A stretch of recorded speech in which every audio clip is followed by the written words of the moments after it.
going to make a very simple side dish. We're going to do roasted red Bliss, rosemary, and garlic potatoes. Okay, for this recipe, you're going to need anywhere from 2 to 4 pounds of red Bliss potatoes. I'm using 4 pounds here. You can easily use 2. I just like to make it in bulk because it does, it stays in your refrigerator for a few days, and it works really great as a side dish for dinners or for breakfast, like a home fry. You'll need about 3 tablespoons of minced garlic. Of course, that's for 4 pounds. If you're doing 2 pounds, you only want 1.5 tablespoons. You'll need a 1/2 cup of rosemary. I got mine from my garden, so it's fresh. If you're going to use dried, you're probably going to use about half that. So maybe a 1/4 cup at most. You'll need a cup of onions, and that's once again for the 4 pounds. So about a 1/2 cup of onions for 2 pounds. You'll need a 1/2 tablespoon of black pepper. Obviously for 2 pounds, you'll need a 1/4 tablespoon. A 1/2 tablespoon of kosher salt for 2 pounds, 1/4. And then you're gonna need about a cup of olive oil. I use extra virgin olive oil. For 2 pounds, you need about 1/2 cup, give or take. So super simple. You're gonna take a gallon freezer bag, and you're going to take about half of your potatoes and pop them in the gallon freezer bag. If you're doing 2, you're only going to need 1 gallon freezer bag, but about 2 pounds. But I'm doing 4 pounds, so I'm going to need 2 freezer bags. But it's just easy to mix it in the 2 different bags. Okay. And then I'm going to take the other 2 and put it in the other bag. I made my kid go pick these up because, of course, I was out of the large bags. I always decide to do stuff when I'm missing something. So anyway, basically all this is a giant concoction of different spices, and they're very simple spices that people have in their cupboard. The only thing that's a little out of the ordinary is rosemary, and you can always pick a small package of that up if you want fresh rosemary at the grocery store. I happen to have a couple of different herbs growing in the garden because I like to cook a lot. Okay, so we're about half and half on these. I'm going to take about my spoon, about half my garlic and put it in one, other half of my garlic and put it in the other. Same with the rosemary, about half in one, about half in the other. Oops, I lost some. And I'm even gonna cheat, I'm gonna use some of this.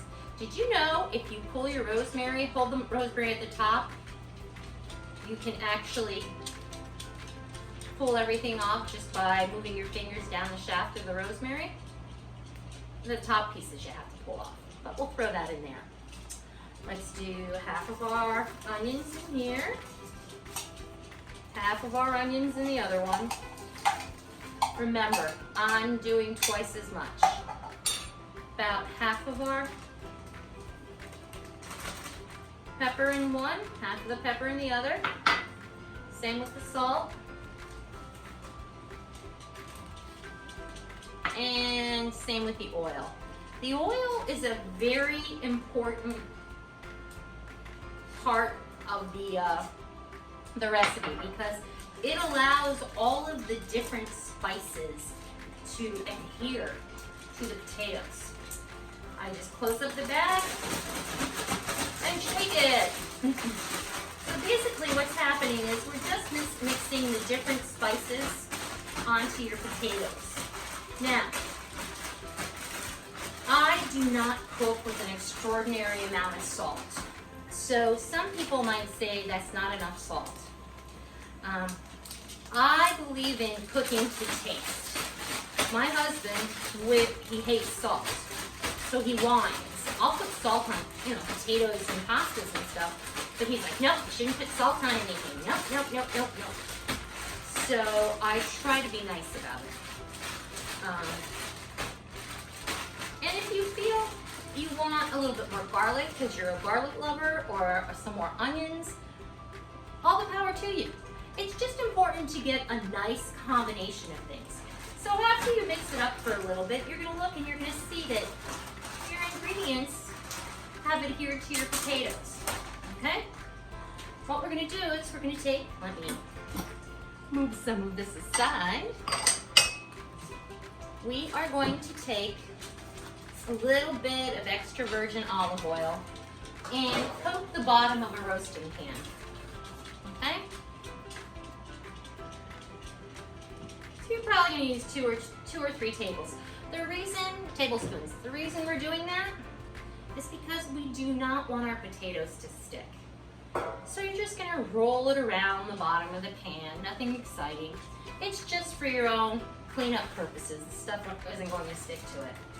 So then, once it's all mixed up, you're gonna put it in the roaster. Simple as that. It's, like I said, you can't get an easier recipe. And it looks like you worked for hours on it because of like the rosemary and the onions and all the different spices. Okay? So I will put that aside. I will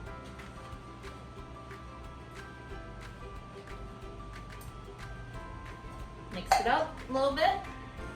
Look how beautiful the potatoes look. You can see the little pieces of garlic and onion and rosemary. And believe me, it's going to taste good. I should have told you this before we started. You want to make sure that you have your oven preheated to about 400. Oops. Try that again. Okay, I should have told you this from the beginning. You want to preheat your oven to about 400 degrees. Okay? Take a look at your potatoes, make sure they're nice and smooth and evenly dispersed in your pan. And then you're going to cover your potatoes with some aluminum foil. What we're going to do is we're going to cook the potatoes at What we're going to do is we're going to cook the potatoes at 400 degrees for about an hour. And then at the hour mark, we'll reopen the oven and we will take the tin foil off. Because what's going to happen at that point is we'll be able to brown up the top just a tad by heating it in the oven, and then we'll pop it under the broiler for just a couple of seconds to make them nice and golden brown. Okay? So I'm going to pop these in, and as soon as they are done, I will let you see the outcome. Okay, so I removed the potatoes from the oven, and we're just going to mix them up a little bit to make sure that everything is hitting all the potatoes so you have a lot of flavor on each potato. The fact that we put that oil on the bottom of the pan makes it easier to mix them too. We're not having too many problems in terms of stickage. That's even a word. Okay? We grab a fork to check to see if they are tender. Very, very tender. So that means we can just put them back in the oven. We're going to leave them in there for about 15 minutes on 400. And then after that 15 minutes is up, we're going to put it on broil. Okay? So I will be back shortly once we have these cooked up. So after about 8 minutes in the roasting pan in the broiler, I took the potatoes out. You can see they've got a nice crispy brown coating to them.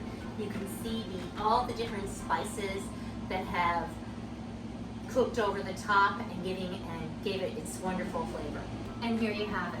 Can you imagine pairing this with some nice chicken breasts or some fillets?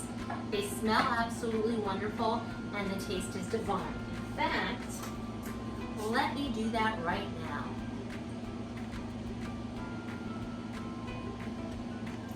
Absolutely perfect. Thank you so much for watching my video. I hope you enjoyed what you saw. If you have questions or comments, please feel free to leave them. If you haven't already subscribed, please do so and hit the bell so you can be notified of future videos. Once again, thank you so much. And like I like to say, bon appétit. Bye.